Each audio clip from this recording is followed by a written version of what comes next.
ये कोई top 10 top 20 apps वाला वीडियो नहीं है। ये वीडियो सिर्फ और सिर्फ वही ऐप्स के बारे में है जो एक्चुअल में प्रॉब्लम सॉल्व करती है, जो मैं खुद डेली बेसिस पे यूज करता हूँ और आपको भी करनी पड़ेगी जब आप थाईलैंड में रहोगे। और भाई अगर आप पहली या दूसरी बार जा रहे हो तो ये वीडियो आपको जरूर एंड तक देखनी चाहिए। तो भाई जैसे ही थाईलैंड में लैंड होता है सबसे पहला प्रॉब्लम होता है इंटरनेट कनेक्टिविटी। एयरपोर्ट पे बहुत सारे सिम काउंटर्स होते हैं, लेकिन अगर घाई घाई में फैसला लोगे तो ऑब्वियसली वो महंगे ही पड़ने वाले। मैं पर्सनली ये वाले प्रॉब्लम को इंडिया से ही सॉल्व करके आता हूँ। आजकल ई सिम का बहुत चलन है और बहुत सारे फोन ई सिम कंपैटिबल हो गए हैं। तो भाई मैं यूज करता हूँ क्लुक का ई सिम, जो मुझे बहुत ही इकोनॉमिकल गिरता है। फॉर एग्जांपल 500-600 रुपए में मुझे 50 GB डेटा मिलता है 10 दिन के लिए, जो कि बहुत होता है भाई। वैसे ई सिम अगर आपको बुक करना है और भी कई सारी कंपनीज है, जैसे आयरालो हो गया, होला फ्लाई हो गया, तो जहां पे भी आपको बेटर लगता है आप आपके हिसाब से चूज कर सकते हो। अब भाई जब क्लुक ऐप की बात हो ही रही है, क्लुक ऐप के बाकी एस्पेक्ट्स देखते हैं। जैसे कि आप क्लुक ऐप यूज कर सकते हो टूर्स बुकिंग करने के लिए, आप अट्रैक्शंस के टिकट वहां से बुक कर सकते हो, आप इंटरनल ट्रांसपोर्ट बुक कर सकते हो। इनफैक्ट क्लुक से होटल भी बुक होता है, बट अगेन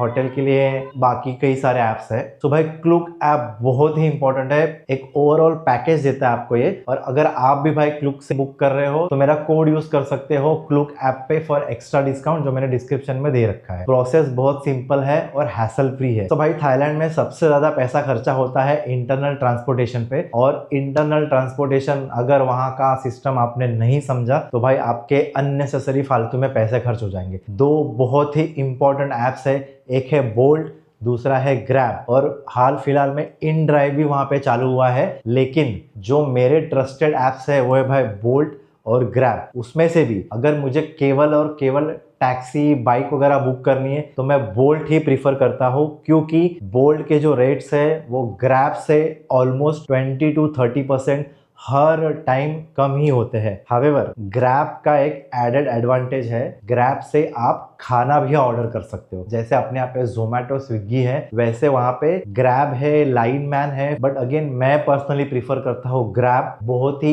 इजी है ऑर्डर करना वहां से। आप आपका जो क्रेडिट कार्ड है वो भी उसमें ऐड कर सकते हो, या तो फिर आप उसमें कैश से भी पेमेंट कर सकते हो। पेमेंट का प्रोसेस भी काफी सिंपल है, और आप जहां पे भी रुके रहोगे ऑलमोस्ट उस एरिया के सारे restaurants, including of course Indian restaurants, आपको ग्रैब पे मिल जाएंगे। क्योंकि ऑफ कोर्स थाईलैंड में इंडियन रेस्टोरेंट अच्छा ढूंढना बहुत ही डिफिकल्ट है, और ये प्रॉब्लम ग्रैब अच्छे से सॉल्व करता है। कभी कभी ऐसा होता है भाई इंडियन रेस्टोरेंट बहुत दूर होते हैं जहां पे भी हम रुके होते हैं, और ऑब्वियसली टूरिस्ट एरिया में जो भी इंडियन रेस्टोरेंट्स है उनके रेट्स दुगने तिगने होते हैं। इस सिचुएशन में ग्रैब से आप अगर खाना ऑर्डर करते हो तो डेफिनेटली आप काफी पैसे सेव कर सकते हो। सो इंटरनेट कनेक्टिविटी हो गया, ट्रांसपोर्टेशन हो गया, खाना पीना भी हो गया। तो भाई ट्रैवल करते टाइम अपने जो भी इंपॉर्टेंट एक्सेसरीज है, फोन हो गया, वॉलेट हो गया, पासपोर्ट हो गया, उनकी सेफ्टी बहुत ही जरूरी है। और उसके लिए मैं यूज करता हूँ भाई एक एंटी थेफ्ट स्लिंग बैग, जो हमेशा मेरे साथ रहती है, और इस बैग में सारी मेरी इसेंशियल चीजें कैरी करता हूँ। अगले इंपॉर्टेंट एप्स है जो हमको ऑलमोस्ट डेली बेसिस पे यूज करने होते हैं, एक है भाई गूगल मैप्स और दूसरा है भाई गूगल ट्रांसलेट। गूगल मैप में हो सके तो यहीं से आप जो भी सिटी में जा रहे हो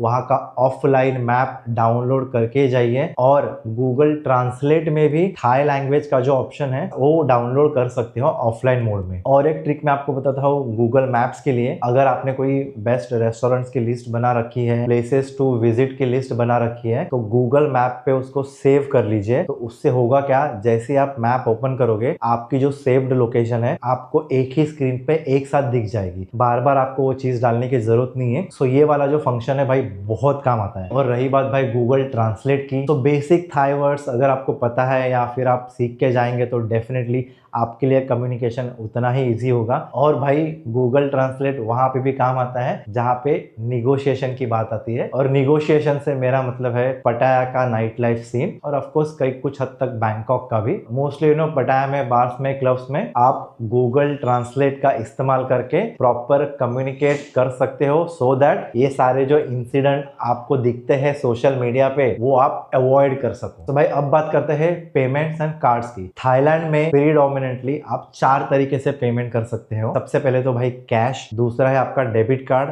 इंटरनेशनल अगर एक्टिव है तो, तीसरा है credit card, again international transaction activate करने होंगे, और चौथा है भाई फॉरेक्स कार्ड। कैश जो है वो आपको local markets, local restaurants, basically cash तो हर जगह यूज होगी। डेबिट और क्रेडिट कार्ड रेस्टोरेंट्स में, मॉल्स में, कुछ अगर बड़े शॉप्स है वहीं पे एक्सेप्टेबल होगे, इंक्लूडिंग 7-Eleven में। लेकिन कुछ कुछ शॉप्स में मिनिमम अमाउंट होगा के ऊपर ही आप क्रेडिट या डेबिट कार्ड यूज कर सकते हो। जैसे कि 7-Eleven में मिनिमम 200 बात का अगर आपका बिल होता है तो ही आप कार्ड से पेमेंट कर सकते हो। लेकिन अगर आप किसी कॉफी शॉप में जा रहे हो, जैसे स्टारबक्स हो गया, द कॉफी क्लब हो गया, उसमें आपका बिल कितना भी हो आप कार्ड से पेमेंट कर सकते हो। दूसरा इनका इस्तेमाल आप कर सकते हो भाई एटीएम से पैसे विड्रॉ करने के लिए, लेकिन हर विड्रॉल पे आपको 220 से 250 बात के बीच में विड्रॉल चार्जेस लगेंगे। प्लस आपकी जो इंडिया की बैंक है वो कुछ चार्जेस भी ले सकती है, ऑलमोस्ट 600-700 रुपया आपका एक्स्ट्रा जाएगा ओवर एंड अबव आपका जो भी कन्वर्जन रेट होगा उस पे। और चौथा है भाई ये जो फॉरेक्स कार्ड्स के एप्स होते हैं वो। अब फॉरेक्स कार्ड के ऊपर मुझे बहुत सारी क्वेरीज आती है। To be honest for Thailand मुझे ऐसा लगता नहीं है कि फॉरेक्स कार्ड एक इसेंशियल आइटम है, क्योंकि मैंने आज तक 30 से ज्यादा ट्रिप में मैंने आज तक कभी फॉरेक्स कार्ड यूज नहीं किया है। मैं यूजुअली कैश और यूएसडी प्रीफर करता हूँ। बेसिकली फॉरेक्स कार्ड एक कंफर्ट टूल है, ना कि इसेंशियल है मेरे ओपिनियन में। लेकिन अगर आप फॉरेक्स कार्ड में ही इंटरेस्टेड हो तो जो आजकल जो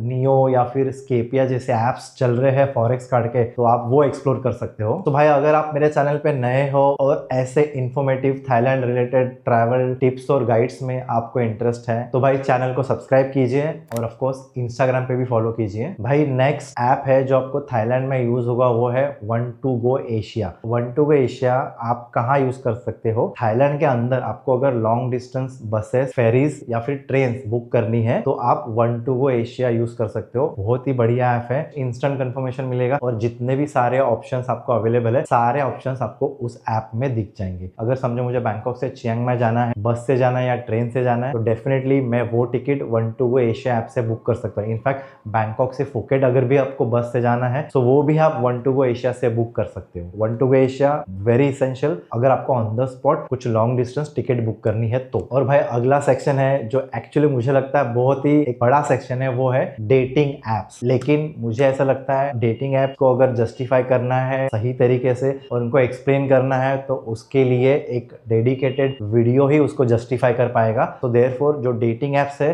वो हम कवर करेंगे भाई एक सेपरेट वीडियो में, जहां पे मैं रिस्पॉन्सिबल तरीके से डेटिंग एप्स को एक्सप्लेन भी करूंगा और कैसे कहाँ यूज करने हैं वो भी आपको बताऊंगा। तो भाई थाईलैंड प्लान करना इतना भी कॉम्प्लिकेटेड नहीं है। अगर आपकी बेसिक चीजें इन लाइन है, सारे एप्स आपने ऑलरेडी डाउनलोड करके रखे हैं, तो थाईलैंड लैंड होने के बाद आपको कंफ्यूज होने की जरूरत नहीं पड़ेगी। तो भाई अगर आपकी थाईलैंड की पहली ट्रिप है तो मेरा ये वाला वीडियो जरूर चेकआउट कीजिए। और थाईलैंड में लैंड होते ही आपको कौन सी चीजें अवॉइड करनी है, कौन सी मिस्टेक्स अवॉइड करनी है, उसके लिए मेरा ये वाला वीडियो जरूर चेकआउट कीजिए।